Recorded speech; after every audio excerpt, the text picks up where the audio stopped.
भूमि पूजन को लेकर क्या प्रोग्राम था आपकी पार्टी का? हिंदू समाज पार्टी का 4 अगस्त को भूमि पूजन से एक दिन पहले लक्ष्मण नगरी से गोमती जल और गोमती तट की मिट्टी ले जाके वहाँ पर अपना राम मंदिर निर्माण के लिए लक्ष्य जो कमलेश तिवारी जी ने किया था वो पूर्ण हो रहा है, हो गया है सुप्रीम कोर्ट के माध्यम से। इसीलिए हिंदू समाज पार्टी के सभी पदाधिकारी और कार्यकर्ताओं ने 4 अगस्त को 10 बजे राष्ट्रीय कार्यालय से सभी पदाधिकारियों के साथ में कुछ करने का आह्वान किया। क्या आप लोग को आमंत्रित किया गया था या आप लोग मर्जी से जा रहा था? बिल्कुल नहीं, हिंदू समाज पार्टी किसी भी पदाधिकारी और कार्यकर्ता को आमंत्रित नहीं किया। इस प्रोग्राम की जानकारी प्रशासन को आपने इससे पहले कभी दिया था कि हम इस तारीख को भूमि पूजन पर अपनी टीम के साथ या खुद जाएंगे, ऐसा कुछ? बिल्कुल दी गई। कैसे दिया था, क्या तारीख को दिया था? हमने दी थी करीबन 4 से 5 दिन पहले सूचना दी गई। क्या, कैसे दिया था? लेटर दे दिया। ये सुनने में आता है कोई प्रेस कॉन्फ्रेंस वगैरह भी आपकी हुई थी? प्रेस कॉन्फ्रेंस भी की थी, प्रेस कॉन्फ्रेंस करके ही लेटर के जरिए उनको बताया गया। ये जो आपके धर्माचार प्रकोष्ठ के राष्ट्रीय अध्यक्ष हैं सरोजनाथ योगी जी, इनका क्या योगदान है इसमें?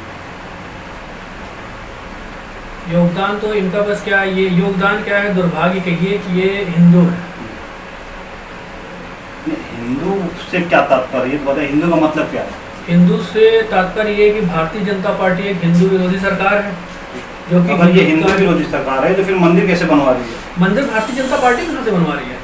मंदिर तो सुप्रीम कोर्ट ने ऑर्डर दिया है। तो ये कोर्ट का जो आदेश था इससे पहले कई पार्टियां थी, तब ये आदेश क्यों नहीं आया? बिल्कुल नहीं, हिंदू समाज पार्टी के राष्ट्रीय अध्यक्ष माननीय कमलेश तिवारी जी वो राम मंदिर मुद्दे के सुप्रीम कोर्ट में पैरोकार थे। भारतीय जनता पार्टी का राम मंदिर से कोई मुद्दा नहीं है, वो एक पॉलिटिकल इशू है भारतीय जनता पार्टी के लिए। नहीं तो इससे पहले भी तो कई पार्टियां रही हैं, तो वो क्यों नहीं इसमें सुप्रीम कोर्ट से वो भी तो लड़ सकती? बिल्कुल नहीं, और कोई पार्टियां नहीं है, आप पता करिए भाई। राम मंदिर मुद्दे में सुप्रीम कोर्ट में पैरोकार कौन था? अच्छा, क्या भारतीय जनता पार्टी थी? या पता करिए, या आप हमसे ज्यादा बेहतर जान सकते हैं। नहीं तो क्या लगता है कि स्वर्गीय जो कमलेश जी थे उन्हीं के वजह से मंदिर बन रहा, क्या बन रहा, कुछ उसमें विशेष बताएं? बिल्कुल, राम मंदिर कार सेवकों का जो बलिदान हुआ उसमें जितने भी हिंदूवादी नेताओं ने अपना को जो हानि हुई, कार सेवकों का बलिदान हुआ, जो आरोपी बने, उन सबके सहयोग से आज राम मंदिर का जो है आदेश आया है सुप्रीम कोर्ट द्वारा। ये जो आपकी पार्टी है हिंदू समाज पार्टी, ये कब की है, कितने दिन पहले, कितनी पुरानी की है? हिंदू समाज पार्टी हमारी 1992 की रजिस्टर्ड है। और ये इनके साथ जो आपके राष्ट्रीय धर्माचार्य जो हैं सरोजनाथ योगी जी, उनके साथ क्या घटना घटी है? इनके साथ आज ये घटना घटी है कि हिंदू समाज पार्टी ने जिस दिन से प्रेस कॉन्फ्रेंस करके प्रशासन को बताया है कि 4 अगस्त को भूमि पूजन से एक दिन पहले हिंदू समाज पार्टी के समस्त पदाधिकारी और कार्यकर्ता लक्ष्मण नगरी से गोमती जल और मिट्टी लेकर लक्ष्मण नगरी कहाँ पे? लखनऊ जी, यहाँ से अयोध्या जाएंगे, तभी से प्रशासन और भारतीय जनता पार्टी बौखलाई हुई है। क्यों? क्योंकि ये एक ढोंगी सरकार है हिंदूवादी। हिंदुओं की हत्या होती है, यहाँ पर कोई कुछ नहीं बोलता है।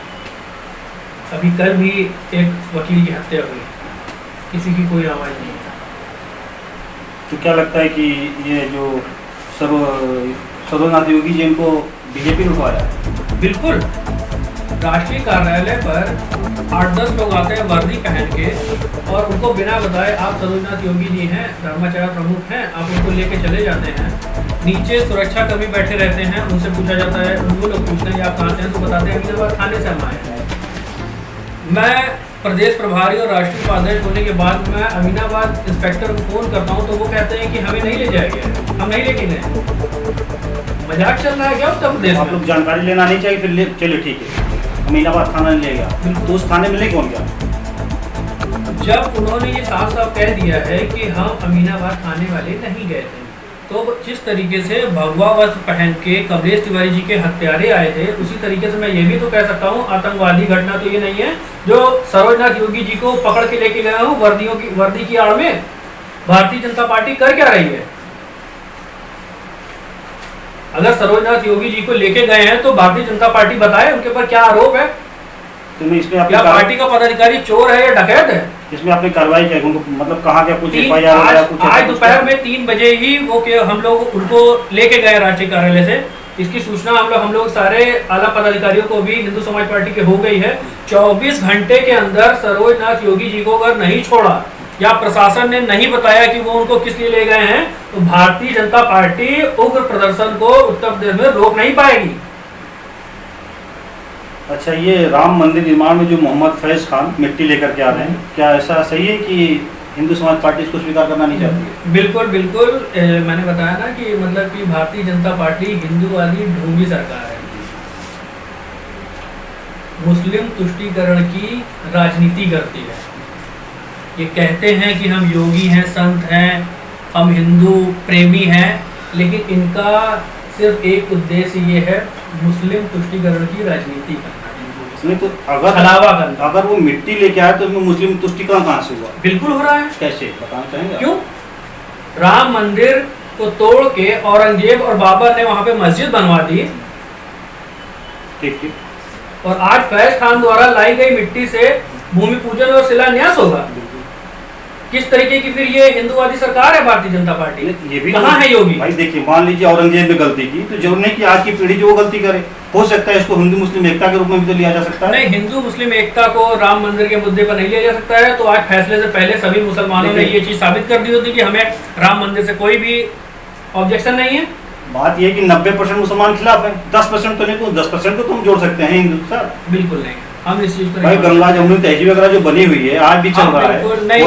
राम मंदिर में गंगा जमुनी तहजीब कहाँ से आ गई? सुप्रीम कोर्ट में उनको हलफनामा फिर दायर करते कि ये 10% जो है राम मंदिर बनाना चाहते हैं, गंगा जमुनी तहजीब लगा के उसमें देखिए काफी मुसलमान वर्ग ऐसा भी है, मुस्लिम वर्ग जो कि राम मंदिर में सहयोग कर रहा है।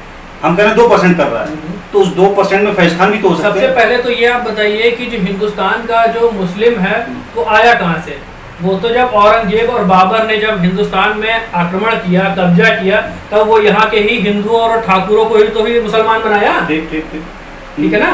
तो हमारा फैज खान से कोई भी विरोध नहीं है। फैज खान चाहे तो आज भी इस्लाम छोड़ के हिंदू धर्म में आए और हम उनको अपनाएंगे। नहीं, अगर मान लीजिए अपने धर्म में रह करके ही सहयोग करना चाह के हिंदू से तो मुसलमान बने, तो फिर मैं भी मक्का में दूध और गंगा जल चढ़ाऊंगा। इसका मैं भी आह्वान करता हूँ कि हिंदू समाज पार्टी का राष्ट्रीय उपाध्यक्ष होने के नाते मक्का में मैं को जिस तरीके से भारतीय जनता पार्टी फैज खान को मिट्टी ला के शिलान्यास करवाने के लिए कह रही है, तो मक्का में मैं जाके दूध और गंगा जल चढ़ाऊंगा। क्या मोदी जी इसकी मुझे परमिशन देंगे? या हिंदुस्तान के 90% मुस्लिम क्या मुझसे ये कहेंगे कि हाँ ठीक है, आपका मैं स्वागत करता हूँ? देखिए, फैज खान को इनवाइट नहीं किया गया तो खुद आए हैं। बिल्कुल, सबको इनवाइट किया गया है। नहीं, फैज खान को इनवाइट नहीं किया गया था, वो खुद आ रहे हैं, जैसा न्यूज में देखा जा रहा है और जैसा दुनिया जान रही। उसी तरह आप मक्का मदीना में जाएंगे तो यहाँ से न मोदी जी रोकेंगे ना हिंदुस्तान कोई मुसलमान रोकेगा। अच्छा, और एक मेरी बात पूछिए, अब उधर की कंट्री क्या करती है, उधर का देश क्या करता है, उस पर निर्भर तो क्या मतलब वहाँ के मुसलमान अलग हो जाते? उनकी कुरान अलग है? कुरान अलग नहीं है, लेकिन देश तो बटा हुआ है। देश बटे होने से कुरान तो एक ही है, गीता भी जैसी एक है। यहाँ पर हमारी छपेगी वैसे मक्का में भी वैसी छपेगी। ऐसा तो है नहीं कि मक्का में अलग गीता छपेगी, हिंदुस्तान में अलग कुरान छपेगा।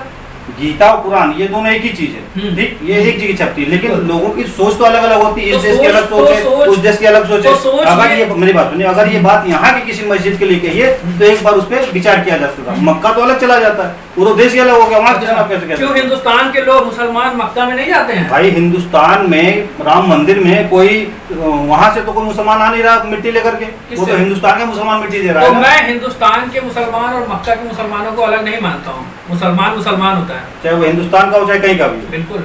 तो इसका मतलब आपके हिसाब से यहाँ से उनकी नागरिकता खत्म कर देनी चाहिए?